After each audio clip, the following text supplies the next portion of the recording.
Hello students, welcome back on my YouTube channel Maths is Fun. Today we are going to discuss about an interesting topic of mathematics that is sets. Class 11th का ये first chapter है sets. बच्चों set एक ऐसा word है जिसका आप daily life में बहुत जगह यूज़ करते हैं, जैसे dinner set, bowl set. But actual में क्या सेट का सही मीनिंग आप जानते हैं? What is set? होता क्या है ये सेट? तो बच्चों सेट को समझने के लिए आपको कलेक्शन को समझना जरूरी है. सपोज मैं आपसे कहूँ कि इंडिया के जो स्टेट्स हैं उनका एक कलेक्शन बनाइए आप, और आप में से एक स्टूडेंट है ए, इसका नेम ए दे देते हैं. उसने जो कलेक्शन बनाया है इंडिया के स्टेट्स का, उसने कुछ इस तरह से बनाया है कि उसने पहले लिख दिया यूपी उत्तर प्रदेश, बाद में लिख दिया UK Uttarakhand and MP, and then remaining state लिख दिए. Clear?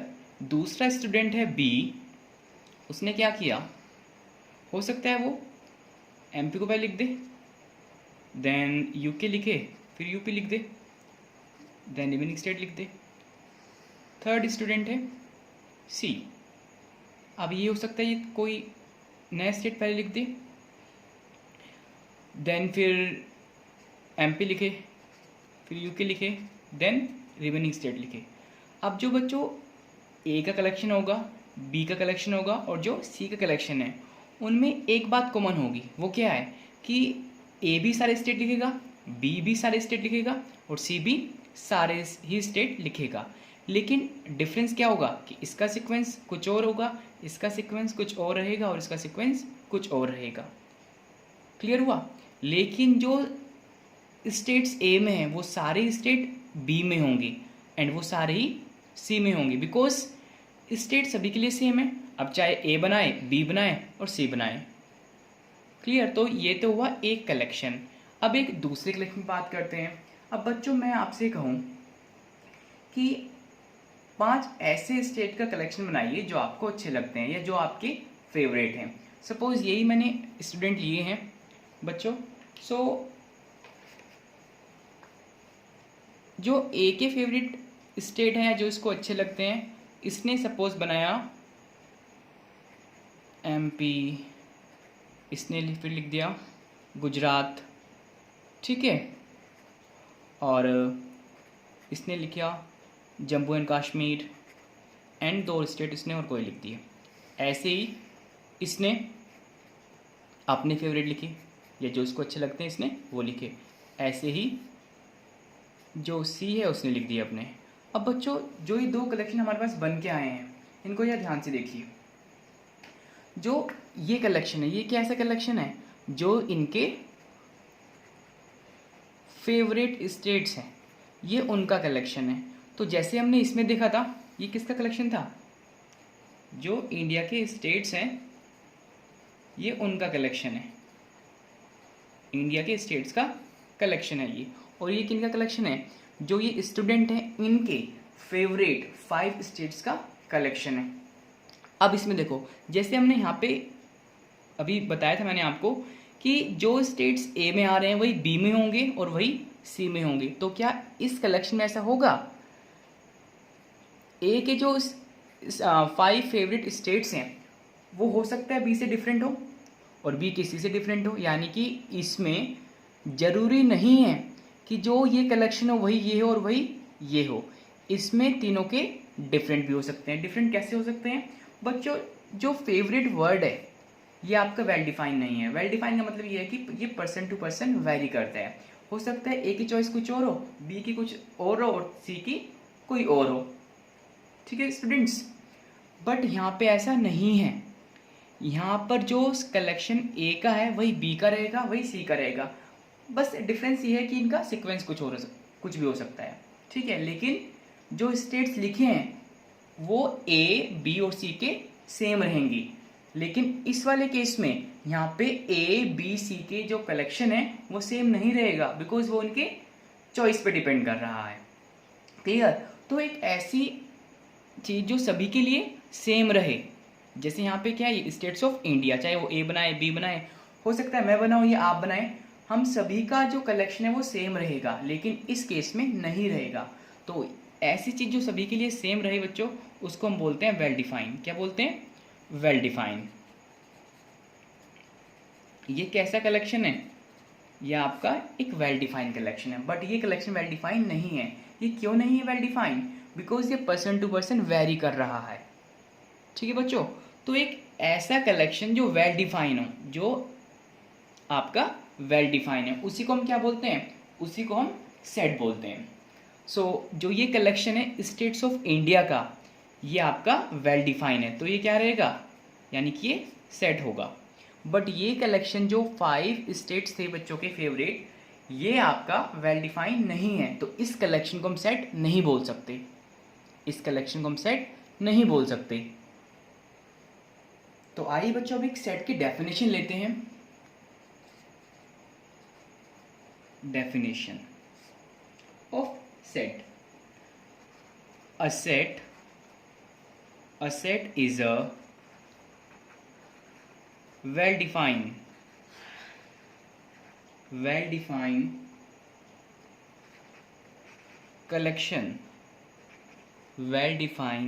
collection of objects or things। यानी कि जो सेट है वो क्या है? एक वेल डिफाइंड कलेक्शन है। किसका? ऑब्जेक्ट्स और थिंग्स का। ऑब्जेक्ट्स और थिंग्स क्या हैं? जो ये मैंने अभी कलेक्शन बताया था ए के लिए और बी के लिए, सी के लिए, तो जो इनके अंदर स्टेट आ रहे थे बच्चों, इनको हम ऑब्जेक्ट बोलते हैं या थिंग्स बोल सकते हैं, या फिर इनके एलिमेंट बोलते हैं। क्या बोलते हैं बच्चों? एलिमेंट, ऑब्जेक्ट्स या थिंग्स या फिर मेंबर्स इनको बोला जाता है। ठीक है स्टूडेंट्स, तो ये सेट की डेफिनेशन है। A set is a well defined collection. तो कोई भी कलेक्शन जो वेल डिफाइन होगा उसी को हम सेट बोलेंगे, बट वो कलेक्शन जो वेल डिफाइन नहीं होगा उसको हम सेट नहीं बोलेंगे। अब आइए कुछ इसके क्वेश्चंस लेते हैं और सेट को और अच्छे से समझते हैं। बच्चों ये रहे हमारे पास कुछ क्वेश्चंस जिसके हेल्प से हम सेट को और अच्छे से समझेंगे। तो बच्चों क्वेश्चन है, which of the following are sets? Which of the following are sets? इनमें से कौन से कलेक्शन सेट्स हैं और कौन कौन से नहीं हैं? The collection of all the months of a year beginning with the letter J. यानी कि एक ऐसा कलेक्शन मंथ्स का जिनका नेम जे से स्टार्ट होता हो। तो आपको पता है ईयर में 12 मंथ्स होते हैं, तो ध्यान से देखिए कौन कौन से मंथ से जो जे से स्टार्ट होते हैं बच्चों। एक है जैन, देन जून और जुलाई। तो ये 3 आपके मंथ्स हैं जिनका नेम जे से स्टार्ट होता है। अब देखो बच्चों, जो ये है ये सभी के लिए सेम है, चाहे उनमें मैं हूँ या आप रहें या कोई भी दूसरा बच्चा रहे। जो कलेक्शन बनाएगा, जो वो इन मंथ्स का कलेक्शन बनाएगा, वो सबके लिए सेम रहेगा, पर्सन टू पर्सन डिफर नहीं करेगा। तो ये क्या है? ये एक वेल डिफाइंड कलेक्शन है, और वेल डिफाइंड कलेक्शन है तो इसको हम क्या बोलेंगे कि ये सेट है। तो ये क्या हुआ बच्चों? ये आपका सेट हुआ फर्स्ट पार्ट। अब सेकंड पार्ट देखिए। सेकंड पार्ट में आपसे को बता रहा है ये the collection of 10 most talented writers of India. यानी कि एक कलेक्शन है किसका? 10 most talented writers of India. अब तो जो बच्चों आपका ये टैलेंट वर्ड आया है, ये पर्सन टू पर्सन डिफर करेगा, वेरी करेगा। कैसे? मेरे लिए टैलेंट की डेफिनेशन कुछ और होगी, किसी दूसरे पर्सन के लिए टैलेंट की डेफिनेशन कुछ और रहेगी। तो इस वजह से ये क्या है? ये वेल डिफाइन नहीं है, तो इस कलेक्शन को हम सेट नहीं बोल सकते। ये तो होगा बट ये आपका कलेक्शन सेट नहीं होगा, बिकॉज जो टैलेंट वर्ड है वो आपका वेल डिफाइन नहीं है। ऐसे बच्चों आइए थर्ड पार्ट करते हैं। A team of 11 best cricket batsman of the world. अब देखो ध्यान से, जो बैट्समैन है वो तो वेल डिफाइन है, बट बेस्ट यहाँ पे वो आपका वेल डिफाइन नहीं है। बेस्ट आपके लिए कुछ और हो सकता है, मेरे लिए कुछ और हो सकता है। ये आपका पर्सन टू पर्सन वेरी कर रहा है, तो सबके लिए सेम नहीं है, इसलिए ये वेल डिफाइन नहीं है वर्ड, तो इसलिए ये कलेक्शन भी सेट नहीं होगा। फोर्थ आइए, the collection of all boys in your class. Class के सभी बॉयज का कलेक्शन, तो उसमें चाहे मैं बनाऊं, आप बनाएं या कोई थर्ड पर्सन बनाए, वो सबका कलेक्शन जो होगा वो सेम रहेगा, सभी के लिए सेम रहेगा। जितने आपके क्लास में बॉयज़ हैं वो तो सेम ही रहेंगे ना, उसको मैं बनाऊं या आप बनाए, कोई थर्ड पर्सन बनाए, तो ये हमारा सेट होगा। फिफ्थ में चलते हैं, the collection of all natural number less than 10, तो इसको हम लिख सकते हैं इजिली। तो 10 से छोटे नेचुरल नंबर बच्चों कहाँ से स्टार्ट होते हैं? नेचुरल नंबर आपके 1 से स्टार्ट होते हैं। तो बच्चों कहाँ से कितने आ गए? 1 to 9। अब ये भी एक ऐसा कलेक्शन है जिसको आप बनाए या मैं बनाऊं, सभी के लिए सेम रहेगा ना, सभी के लिए आपके ये 9 नंबर रहेंगे, 1 2 3 4 5 6 7 8 9। कोई आपका दूसरा नंबर तो नहीं आएगा यहाँ पे, चाहे इसमें मैं बनाऊं या बनाए, फिर वही बात, कोई भी बनाए। तो ये भी आपका सेट होगा। सिक्स्थ में आएगी, a collection of novels written by Munshi Premchand, यानी कि जो मुंशी प्रेमचंद ने नॉवेल्स लिखे हैं उनका एक कलेक्शन। तो यहाँ पे तो एक ही राइटर है ना, ये कौन? प्रेमचंद जी। तो इनके द्वारा लिखे गए नॉवेल्स का कलेक्शन। अब इसका जो ये नॉवल है मुंशी प्रेमचंद का, तो ये वेल डिफाइन हो गया। वेल डिफाइन कैसे हुआ? क्योंकि इन्होंने अपने लाइफ साइकिल में जितने भी नॉवेल्स लिखे होंगे उन सभी का कलेक्शन मैं बनाऊं या आप बनाएं या कोई थर्ड पर्सन बनाए, वो सभी का सेम रहेगा। क्लियर हो बच्चों? तो ये भी आपका सेट रहेगा।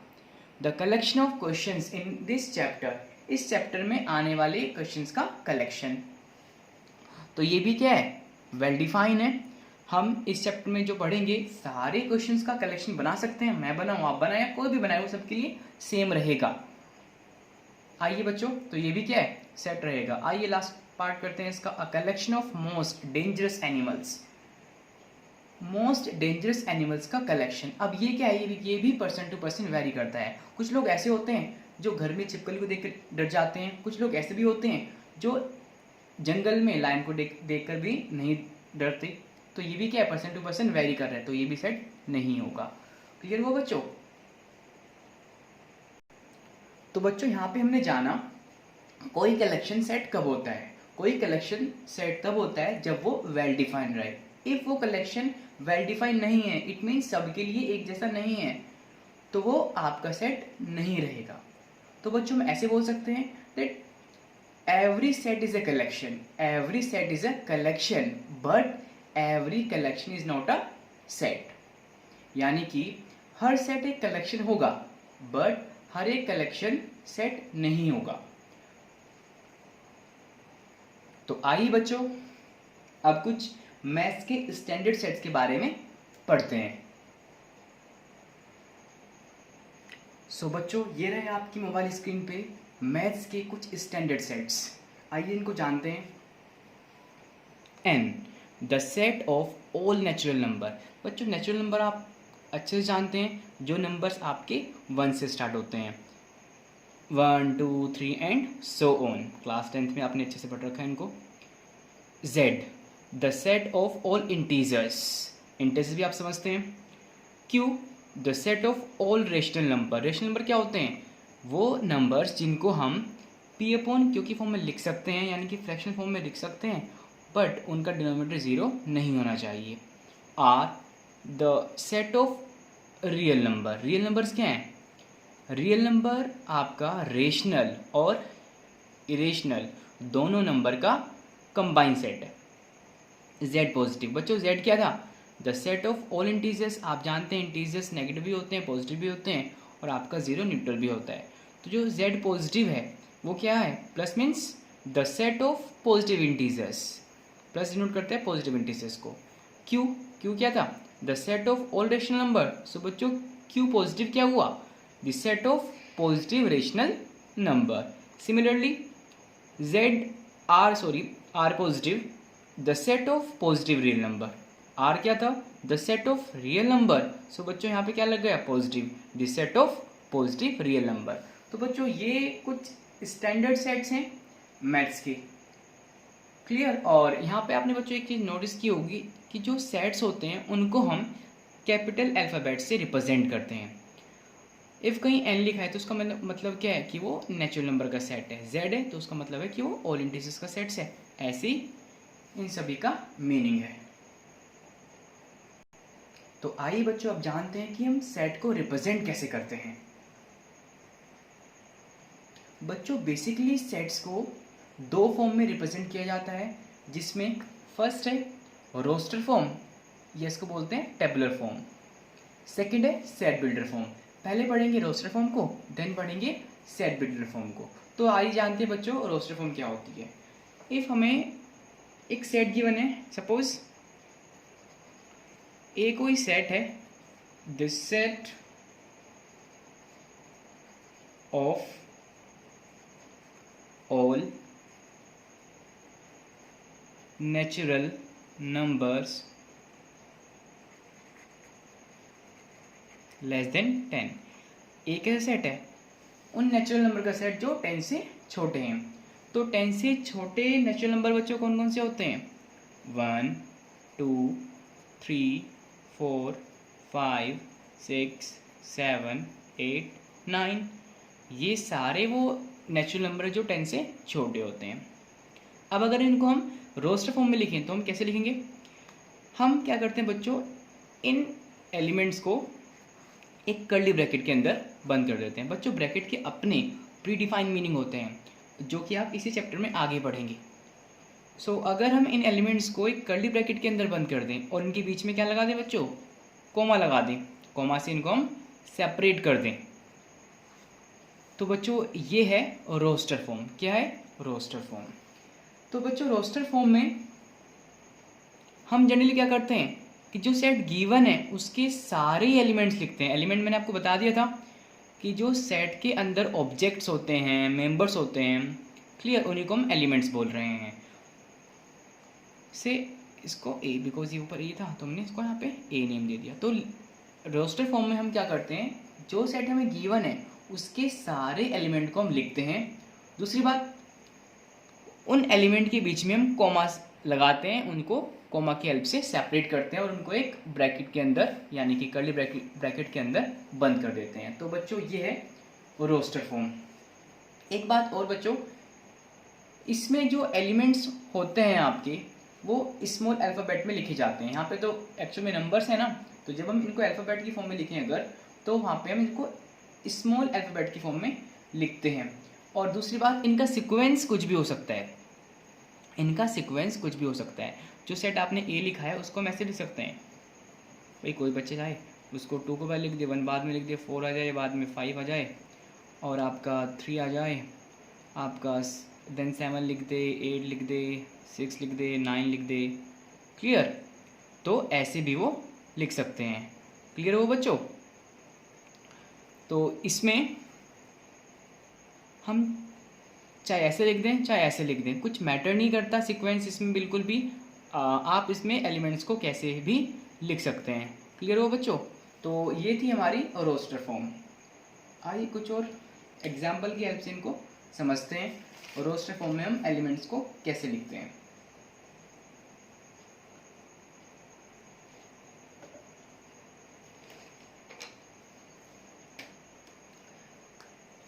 आइए बच्चों एक और सेट लेते हैं, देन उनके एलिमेंट्स को हम रोस्टर फॉर्म में लिखेंगे। सपोज बी कोई सेट है,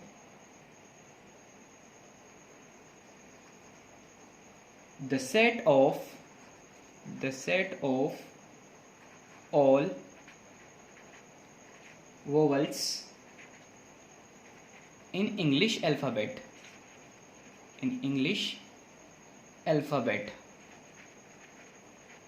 यानी कि जो बी सेट है वो वोवल्स का सेट है इंग्लिश अल्फ़ाबेट की। तो वोवल्स कितने होते हैं बच्चों? इंग्लिश अल्फ़ाबेट में वोवल्स कितने होते हैं? 5 होते हैं। तो आइए इसको लिखते हैं रोस्टर फॉर्म में। सेट बी, क्या लगाना है आपको? Curly bracket. तो वोवल्स कौन कौन से होते हैं? ए, फिर कॉमा भी लगाना है आपको, A, E, I, O, U, then curly bracket close कर देना है। तो ये एक आपको सेट गिवन था जिसको हमने रोस्टर फॉर्म में इस टाइप से लिखा। सारे एलिमेंट लिखे यानी कि सारे वोवल्स लिखे और कॉमा से उसको सेपरेट किया, देन कर्ली ब्रैकेट लगाया। तो देखो बच्चों यहाँ पे जो मैंने आपको ऊपर बताया था कि जो सेट के एलिमेंट्स होंगे उनको हम स्मॉल अल्फ़ाबेट्स में लिखते हैं ऑलवेज, और सेट को हम जनरली कैपिटल लेटर से रिप्रेजेंट करते हैं। तो बच्चों ये है रोस्टर फॉर्म। एक और एग्जांपल लेते हैं आगे, एक और सेट लेते हैं सी, the set of all letters in the word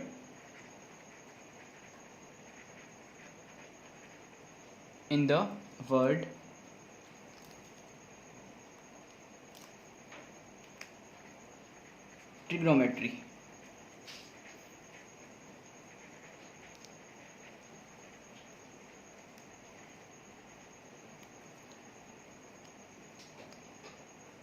ये एक वर्ड गिवन है बच्चों, ट्रिग्नोमेट्री। तो इस सी सेट क्या है? The set of all letters in the word trigonometry, यानी कि ट्रिग्नोमेट्री के लेटर्स का सेट है। तो हमें इसको रोस्टर फॉर्म में लिखने हैं। तो कैसे लिखेंगे देखिए ध्यान से। तो इसमें कौन कौन से लेटर आ रहे हैं? इसमें टी आ रहा है, इसमें आर आ रहा है, इसमें आई आ रहा है, इसमें जी आ रहा है, इसमें ओ आ रहा है, और इसमें क्या है? एन। अब देखो बच्चों, ओ दोबारा से आ गए, हम एक बार लिख चुके हैं ना उसको, लेकिन वो अगेन आ गए, तो उसको आपको रिपीट नहीं करना, उसको एक ही बार लिखेंगे। देन एम, देन ई, टी भी आ चुका है इसमें, देन आपका आर भी आ गया, लास्ट बचा आपका वाई। क्लियर बच्चों?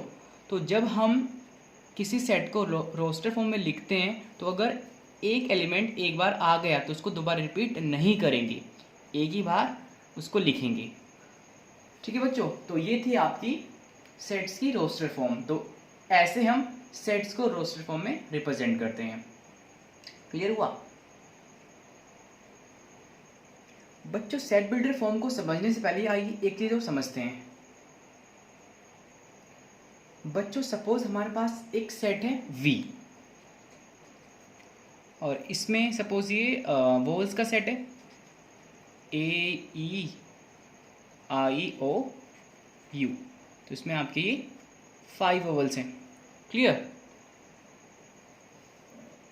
सो बच्चों देखो, इसमें A जो है वो सेट V का एक एलिमेंट है, जो A है वो सेट V का एक एलिमेंट है।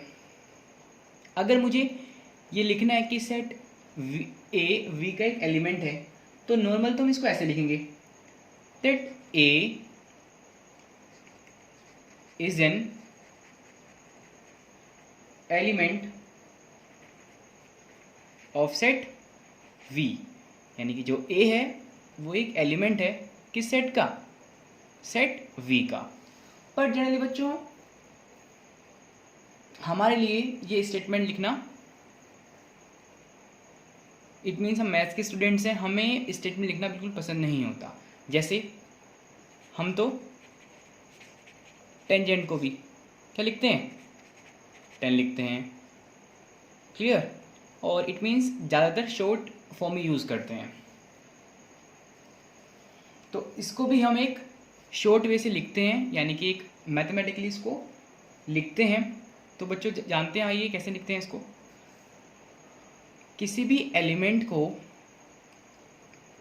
बताने के लिए वो एक पर्टिकुलर सेट का एलिमेंट है, यानी कि पर्टिकुलर सेट से बिलोंग करता है, उसके लिए एक सिंबल यूज़ करते हैं बच्चों, ये।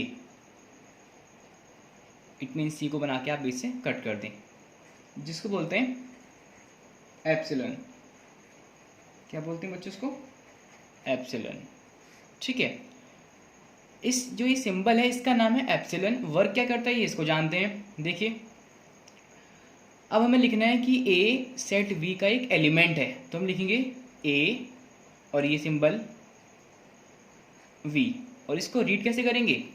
A belongs to set V, A belongs to set V। तो बच्चों इससे बेटर क्या है कि आप इसको ऐसे लिखें, ये क्या है? मैथमेटिकली, और ये नॉर्मल हमने लिखा। तो मैथमेटिक जब हम लिखते हैं तो हमारी स्टेटमेंट लिखने से हम बच जाते हैं और एक शॉर्ट वे से उसको रिप्रेजेंट करते हैं। अब ये तो बात हुई ए की। अगर मुझे ई को लिखना हो तो ई को कैसे लिखेंगे? E belongs to set V. ऐसे ही I belongs to set V, same O के लिए। और ऐसे ही आप यू को भी लिख सकते हैं। बट अगर मैं कहूँ कि अगर कोई एलिमेंट सेट वी में नहीं है, उसको हमें बताना है कि वो सेट वी में नहीं है, तो उसको कैसे बताएंगे? सपोज आप देख पा रहे हैं इसमें बी एलिमेंट नहीं है, इसमें जो बी अल्फ़ाबेट है वो इसका इस सेट वी का एक एलिमेंट नहीं है। अब मैं कैसे बताऊंगा कि बी इसका एलिमेंट नहीं है? तो उसके लिए भी हम इसी सिंबल का यूज़ करेंगे। कैसे?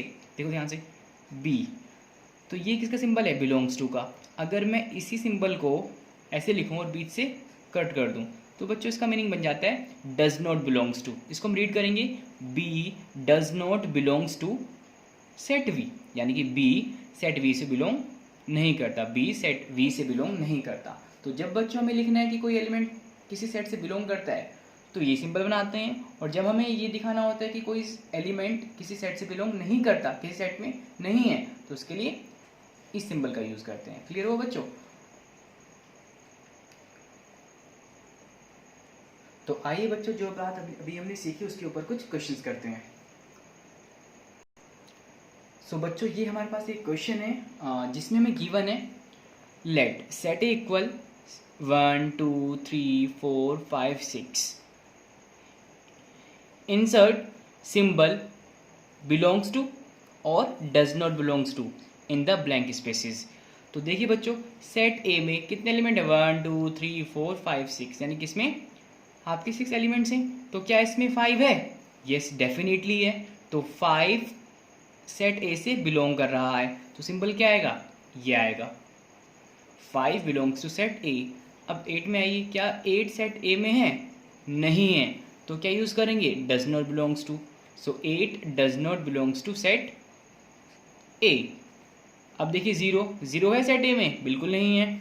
सो ये भी क्या आएगा? 0 does not belongs to set A. 4 belong कर रहा है इसमें? यस, डेफिनेटली कर रहा है। तो कैसे लिखेंगे? 4 बिलोंग्स टू सेट ए।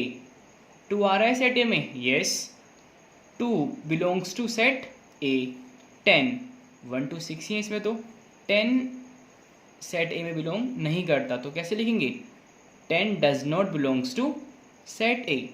तो ये आपको चीज़ बच्चों समझ आ गई होगी कि कोई एलिमेंट किसी सेट में है तो उसको हम कैसे डिनोट करते हैं सिंबलिक फॉर्म में, और कोई नहीं है तो उसको कैसे करते हैं। आज की वीडियो में बच्चों यही रखते हैं, और नेक्स्ट वीडियो में हम पढ़ेंगे सेट बिल्डर फॉर्म के बारे में और डिफरेंट सेट्स के बारे में। Thank you.